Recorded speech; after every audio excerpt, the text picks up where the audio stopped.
2 მაისი, სამშაბათი დღე და აქტიური დილა ღონისძიება ნიუ-იორკში ჯორჯ ბალანჩინის ღვაწლზე, ქართული ფილმების მორიგი ასპარეზი და სხვა საინტერესო თემები ქალების ნარატივით. გადაცემას ტრადიციულად ანონსით ვიწყებთ და დღის მნიშვნელოვანი მოვლენებით ვბრუნდებით.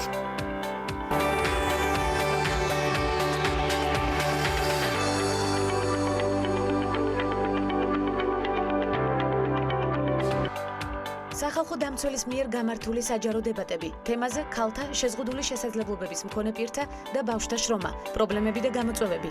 დებატების შესახებ სამშაბათის გადაცემაში ვსაუბრობთ. ლეგენდარულმა მომღერალმა და მსახიობმა ბარბარა სტრეიზანდმა ტრიბეკას კინოფესტივალზე ქალთა უფლებებსა და ჰოლივუდში გაბატონებულ სექსიზმზე ისაუბრა. დეტალები ქალების ნარატივით. სტატისტიკა ქალების დასაქმების კუთხით და სახელფასო სხვაობა, მოთხოვნადი პროფესიები და დასაქმების სააგენტო შეფასება ორგანიზაციებში ვაკანტური ადგილების ოდენობის შესახებ. ეთოლეშჩინსკაია, კომპანია HRG-ის კომერციული დირექტორი, ნარატივით. 15-წლიანი საბანკო გამოცდილების შემდეგ სოფელი და ელექტრონული კომერცია, ქართული წარმოების ტოპ პროდუქტების ხარისხი და მომხმარებლის კომფორტი. კონცეფციასა და სასარგებლო მიმართულებებზე სოფლიდან ჯის დამფუძნებელი ნათია ნინიკელაშვილი ისაუბრებს. ეს ქალების ნარატივია. გვანცალ ახეზესთან ერთად.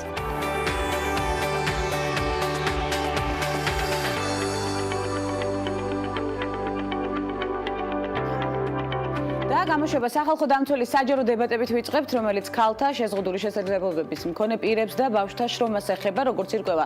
საქართველოში ბავშვები უმეტესწილად შრომითი ექსპლუატაციის მსხვერპლნი არიან, ხოლო რაც შეეხება საკანონმდებლო ცვლილებათა პაკეტს, რომელიც ქალთა შეზღუდული შესაძლებლობების პირთა და ბავშვთა შრომით უფლებებს მოაწესრიგებს და გააუმჯობესებს, პარლამენტში მისი განხილვები სავარაუდოდ შემოდგომიდან დაიწყება. უფრო მეტ დეტალს უკვე ჩვენი ჟურნალისტი ელინე ჩომახიძე გვეტყვის. ელინე, დილამშვიდობის. დილამშვიდობის, გვანცამ. სახალხო დამცველის მიერ გამართული საჯარო დებატები, რომელსაც უჩა ნანუაშვილი ინტენსიურად მართავს სხვადასხვა პრობლემატურ საკითხებზე მსჯელობისა და შესაბამისი ზომების მიღების მიზნით, ამჯერად შეზღუდული შესაძლებლობის პირების, ქალებისა და ბავშვების შრომასთან დაკავშირებულ პრობლემებსა და გამოწვევებს დაეთმო, როგორც შენ აღნიშნე, შეხვედრაზე, რომელსაც არასამთავრობო ორგანიზაციებისა და ხელისუფლების წარმომადგენლებიც ესწრებოდნენ, საუბარი იყო იმაზე, რომ საქართველოში ბავშვები უმეტესწილად შრომითი ექსპლუატაციის მსხვერპლი არიან, ასევე იმაზე, რომ შეზღუდული შესაძლებლობის პირებისათვის სახელმწიფომ დღემდე ვერ უზრუნველყო სრულფასოვანი შრომითი პირობები. სახალხო დამცველმა იმაზეც ისაუბრა, რომ საქართველოში ქალების უფლებები განსაკუთრებით მათი ორსულობის პერიოდში, როგორც სამსახურში აყვანის საწყის ეტაპზე, ასევე შემდგომაც საკმაოდ უხეშად ირღვევა დამსაქმებლების მიერ. ფაქტები, როდესაც ორსულობის ან ოჯახური პირობების მდგომარეობის გამო არ ხდებოდა ქალების მიღება სამსახურში, ან მათი განთავისუფლება ხდებოდა, ძალიან ხშირი იყო დისკრიმინაციული ხასიათის განცხადებები სამუშაოს მაძიებლებისთვის და სხვა პრობლემები, რომელიც თუნდაც იგივე შევიწროების ან სექსუალური შევიწროების კონკრეტულ ფაქტებზე არის საუბარი, რომელიც არსებობს და რასთან დაკავშირებითაც არანაირი რეგულაცია არ არსებობს ქვეყანაში. დისკრიმინაცია თავს იჩენს როგორც შრომით ურთიერთობებში, სადაც ქალებს აქვთ იგივე თანამდებობაც და იგივე სამსახურის შესრულების დროს განსხვავებული დაბალი ხელფასი. ეს არის კლასიკური ხასიათი იმ ზოგადად საზოგადოებრივი სოციალური დისკრიმინაციისა, რომელიც ბევრ სხვა თემებს განსაზღვრავს. საჯარო დებატებს ჯანდაცვის სამინისტროს შრომისა და დასაქმების პოლიტიკის დეპარტამენტის უფროსი ელზა ჯგერენაიაც ესწრებოდა. მან დამსწრე საზოგადოებას სახალხო დამცველის მიერ დასახელებულ პრობლემებსა და გამოწვევებზე სახელმწიფო ხედვა გააცნო. მან აქცენტი სახელმწიფოს მხრიდან დასაქმებისა და შრომის პირობების საკანონმდებლო უზრუნველყოფაზე გააკეთა. ელზა ჯგერენაიას განმარტებით, განსაკუთრებით რთული ვითარება შეზღუდული შესაძლებლობის მქონე პირების შრომით უფლებებზე ხელმისაწვდომობის თვალსაზრისით არის საქართველოში და ამ პრობლემების გადაჭრის მექანიზმს შრომის კოდექსი მოსალოდნელი ცვლილებები აუცილებლად გაითვალისწინებს. იმისათვის რომ ეს ხელმისაწვდომობა გაიზარდოს, ჩვენ ჩავდევით მიმდინარე წელს დამატებითი სერვისებისთვის დამატებითი თანხები იყო გამოყოფილი, ეს ეხება ტრანსპორტს, ეს ეხება თარჯიმნის გამოყოფას, ეს ეხება მობილობისა და ორიენტაციის ტრენერს, რომელიც კიდევ უფრო დაახლოებს და კიდევ უფრო ჩართავს ამ პროგრამაში. დღეს ჩვენი კანონმდებლობა არ არის საერთაშორისო სტანდარტების შესაფერისი. შესაბამისად ხელს უწყობს მსგავსი პრაქტიკის არსებობას. თუმცა არსებითად განუყოფელი ნაწილია კანონმდებლობისგან მისი აღსრულება.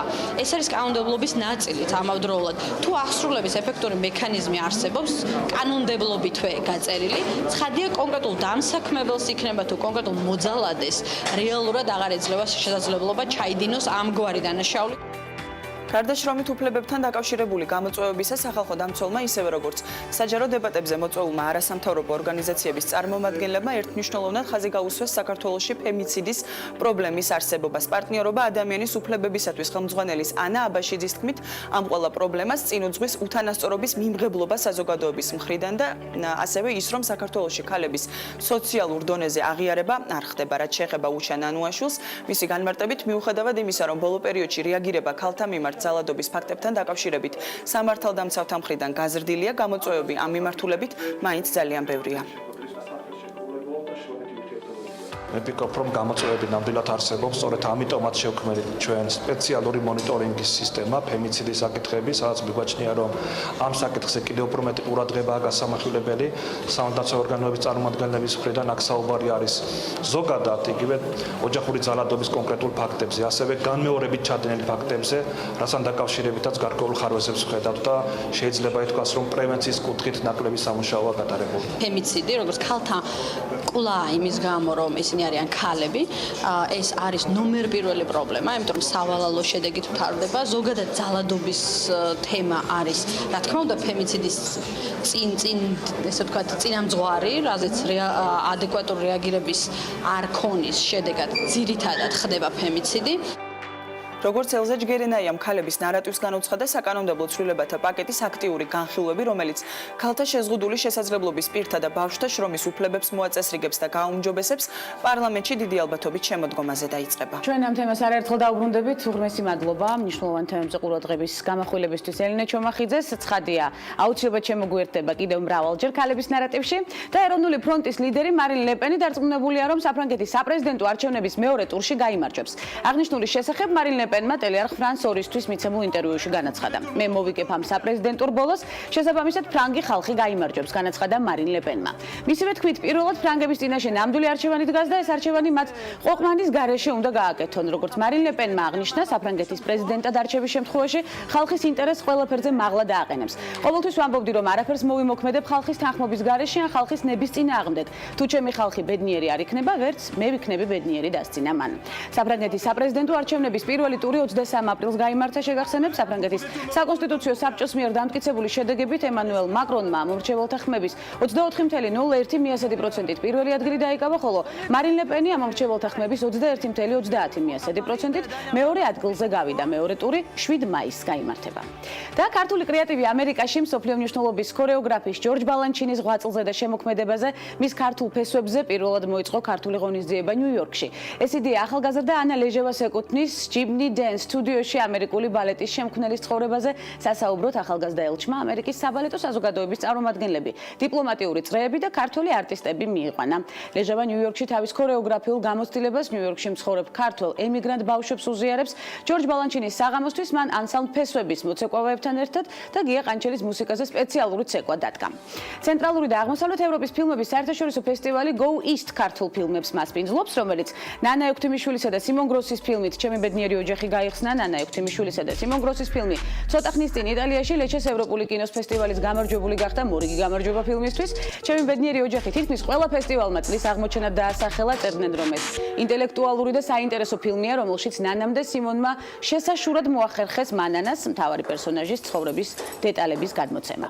ლეგენდარულმა მომღერალმა და მსახიობმა ბარბარა სტრეიზანდმა ტრიბეკას კინოფესტივალზე ქალთა უფლებებსა და ჰოლივუდში გაბატონებულ სექსიზმზე ისაუბრა. რა დროსაც აღიარა, რომ სწორედ ამ გენდერული სტერეოტიპების დამსახურებაა, რომ ოსკარის უამრავი ნომინაცია მიიღო. ჰოლივუდში ძალიან ბევრი ასაკოვანი ადამიანია, რომლებსაც ქალი რეჟისორების ხილვა არ სურთ. სიმართლე გითხრათ, ამ ყველაფრის ფონზე მეც არ ვიცი, რამდენ ქალს აქვს რეჟისორობის სურვილი. ჰოლივუდი დიდი ხნის განმავლობაში კაცების ინდუსტრია იყო და ვფიქრობ, ეს დღესაც პრობლემაა. მე ოსკარის ბევრი ნომინაცია მომენიჭა იმის გამო, რომ საკუთარი სექსიზმი დაეფარათ. ძალიან მინდა, რომ ბევრი ქალი რეჟისორი ვნახო კინოინდუსტრიაშიო, ამბობს ბარბარა სტრეიზანდი და უერთდებით მის სურვილს. ცხადია, ქალების ნარატივიდან ამერიკელი მსახიობი, ჰოლივუდის ვარსკვლავი ჯულია რობერტსი, რომელსაც LGBT უფლებების ადვოკატირებისთვის არაერთი ჯილდო აქვს მიღებული, ამჯერად მიგელ ჯონსონის დაცვას აპირებს, რომელსაც ტრამპის გაპრეზიდენტების შემდეგ საკუთარ ქალაქში ბევრი პრობლემა შეექმნა. როგორც აღმოჩნდა, მიგელს პრობლემები მას შემდეგ შეექმნა, რაც დონალდ ტრამპმა 22 თებერვალს გასცა ბრძანება, რომლის მიხედვითაც რეგიონის სკოლებში საგანმანათლებლო პოლიტიკა დამკვიდრდა. გარდა ამისა, რამდენიმე შტატში უკვე ამოქმედდა კანონი, რომლის მიხედვითაც სტუდენტები იძულებულები არიან საერთო საცხოვრებელში ოთახები არა საკუთარი გენდერული ეთნიკური იდენტობის, არამედ იმ სქესის მიხედვით აირჩიენ, რომელიც მათ დაბადების მოწმობაში უწერიათ. რამდენიმე დღის წინ კეთი პერიმ თაყვანისმცემლებს ახალი სინგლი Bon Appetit წარუდგინა, როგორც გუშინ აღნიშნეთ და ყველაფერი ამით არ დასრულებულა. გასულ უქმეებზე მომღერალი ნიუ-იორკის მოქალაქეებს ალუბლის ნამცხრით გამომასპინძლდა პატარა ჯიხურიდან, რომელიც Times Square-ზე იდგა. ნამცხვრის მიღება სწორედ ვარსკვლავის ხელიდან იყო შესაძლებელი. Bon Appetit პერის რიგით მეორე სინგლია ახალი ალბომიდან, რომლის რელიზიც მიმდინარე ზაფხულს იგეგმება. რთული სათქმელი არა რეაქცია ექნებოდა და ვინჩის თავისი ძვირფასი მონალიზა ტრენდულ კომბინიზონში რომ ენახა, მართალია მის მოსაზრებას ვერც ვერასდროს გავიგებთ, მაგრამ ერთი რამ ფაქტია. ნამდვილად საინტერესო სანახავია ისტორიული ნახატების პერსონაჟების თანამედროვე ჰიპსტერულ ფორმაში ხილვა. ისთვის როგორ პრინციპში ეს უჩვეულო პროექტი იაპონელ გრაფიკულ დიზაინერს შუსაკუ ტაკაოკას ეკუთვნის, იდეის ავტორმა ისინი ცნობილ სახეებს, ფილმების გმირებსა და მოდირი ჟურნალების გარეკანსაც მშვენივრად მოარგო. და დიზელის კამპანია Make Love Not Walls გრძელდება, ამჯერად ვიდეო რგოლი იაპონიისთვის შეიქმნა, რომელიც პირველთან შედარებით არანაკლებ კრეატიული და პროვოკაციურია. აღნიშნული კამპანია ემსახურება იმ კედლებს, რომლებიც ბოლო დროს ძალიან აქტუალური გახდა. ზოგს მიაჩნია დაცვის ერთ-ერთ საშუალებად ეს ბევრისთვის გაყოფის, განცალკევებისა და გარიყვის მცდელობის შთაბეჭდილებას ტოვებს. კამპანიის მიზანია საზოგადოებას დაანახოს, რომ იქ, სადაც სიყვარულია, არის აუცილებლად საოცარი შემართება და ბრძოლის უნარიანობა. დიზელის ვიდეო რგოლი არის ერთგვარი სამოტივაციო გზავნილი იმ ადამიანებისთვის, ვინც არ ეგუება ბარიერებს. ახალი მოდური ტრენდი ბაზარზე სახელად ბლაში. ბაზარზე სულ ცოტა ხნის წინ გამოჩნდა, თუმცა დღეს უკვე დიდი პოპულარობით სარგებლობს. ბლაშის ჩანთები ყოველდღიური ჩაცმის სტილის განუყოფელი ატრიბუტი გახდა. ამასთან ჩანთები გამოირჩევა ორიგინალური დიზაინით, რომელიც მომხმარებლისთვის მოსახერხებელი და პრაქტიკულია. აქვე აღსანიშნავია ის ფაქტიც, რომ ქართული ბრენდი პოპულარულია როგორც ადგილობრივ ბაზარზე, ის უცხოურ ქვეყნებში. იდეის ერთ-ერთი ავტორის თქმით, პროდუქცია უკვე იყიდება ბერლინში არსებულ ერთ-ერთ ვინტაჟურ მაღაზიაში, ამასთან არკლებულობს შეკვეთები ისეთი ქვეყნებიდან, როგორიცაა უკრაინა და რუსეთი. ახალგაზრდა ბიზნესმენმა ქალების ნარატივთან სამომავლო გეგმებზეც გაამახვილა ყურადღება, რომელიც ბრენდის განვითარებას როგორც ადგილობრივ, ისე საერთაშორისო ბაზარზე გულისხმობს. პირველ რიგში ვკერავთ ბერლინისთვის გარკვეულ რაოდენობას, რომელიც იქ გაიყიდება. ასევე მოლაპარაკება მიდის ლონდონის ერთ-ერთ მაღაზიასთან, რომელიც თუ გამოვათავისუფლოთ ძალიან გაგვიხარდება. უკვე მუშაობთ ახალ კოლექციაზე, საზაფხულო ჩანთები გვექნება მალე, კაცის მოდელები და რა ვიცი, ყველაფერი თუ კარგად იქნება, სამომავლოდ ჩანთების გარდა კიდევ გვინდა რა სხვა პროდუქტიც დავამატოთ. განათლების ბაზარზე ახალი აკადემია იღებს სტარტს. ფორტუნა აკადემია რადიო ჰოლდინგ ფორტუნას გენერალურმა დირექტორმა თამარ ჩიგოგიძემ დააფუძნა. აკადემიაში ტრენინგები და მასტერ-კლასები სხვადასხვა მიმართულებით ჩატარდება. ბიზნესის ფსიქოლოგია, პიროვნული ზრდა, პიარი, მარკეტინგი, ღონისძიების ორგანიზება, ეს არასრული ჩამონაცვალია იმ ტრენინგების, რომლებსაც ცნობილი ტრენერები წარუწყობიან. მსმენელებს საშუალება ექნება ტრენერებისგან შეიტყონ, როგორ შექმნან წარმატებული კომპანია, როგორ დაწერონ ბიზნეს გეგმა, რა თვისებები უნდა ჰქონდეს ლიდერს, რა არის გასათვალისწინებელი ივენთის ორგანიზებისთვის და სხვა მნიშვნელოვანი საკითხები. როგორც ფორტუნა აკადემიის დამფუძნებელმა თამარ ჩიგოგიძემ განაცხადა, აკადემიის მიზანია მისცეს საშუალება ადამიანებს დაინახონ საკუთარი შესაძლებლობები და სწორი მიმართულებით წარმართონ საქმიანობა.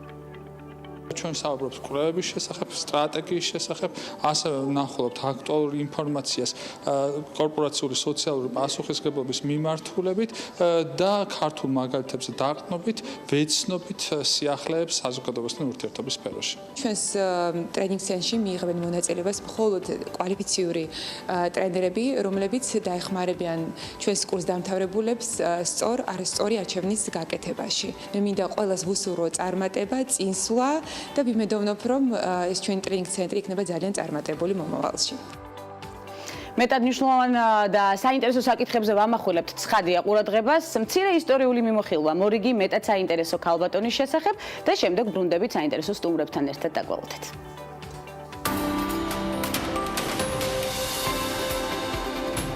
რუსეთის ყველაზე მდიდარ ქალბატონად კვლავ მოსკოვის ყოფილი მერის იური ლუშკოვის მეუღლე ელენა ბატურინა რჩება. ჟურნალ Forbes-ის ყველაზე მდიდარი რუსი ქალების ბოლო რეიტინგის მიხედვით 52 წლის ელენა ბატურინას ქონება $1 მილიარდი. თუმცა 2010 წელთან შედარებით, როდესაც ელენა ბატურინამ ყველაზე მდიდარი რუსი ქალების რეიტინგში მესამე ადგილი დაიკავა, მისი ქონება $2.9 მილიარდი გახდა. იგი ჰოლდინგ ინტეკოს აკონტროლებს და გაზპრომის, როსნეფტის და ასევე სბერბანკის აქციათა პაკეტების მფლობელია. ელენა ბატურინა დაიბადა 1973 წლის 8 მარტს მოსკოვის ფრეზერის ქარხნის მუშების მრავალრიცხოვან ოჯახში. სწორედ ამ ქარხანაში დაიწყო მან მუშაობა სკოლის დამთავრების შემდეგ. თავდაპირველად ბატურინა მაღალ ტექნოლოგიურ სექტორში მოღვაწეობას აპირებდა, მაგრამ საქმე ვერ კარიერა აწყო და მისი არჩევანი პლასმასის ბიზნესზე შეჩერდა. ბატურინას მხოლოდ პლასმასის ბიზნესი უკვე აღარ აკმაყოფილებდა და მან გადაწყვიტა ხელი მშენებლობისთვის მოეკიდა. ინტეკო თანდათანობით ძლიერ სამშენებლო კომპანიად ჩამოყალიბდა, რომლის აქციების 99% სწორედ ელენას, 1% კი მის ძმას იგორს ეკუთვნის.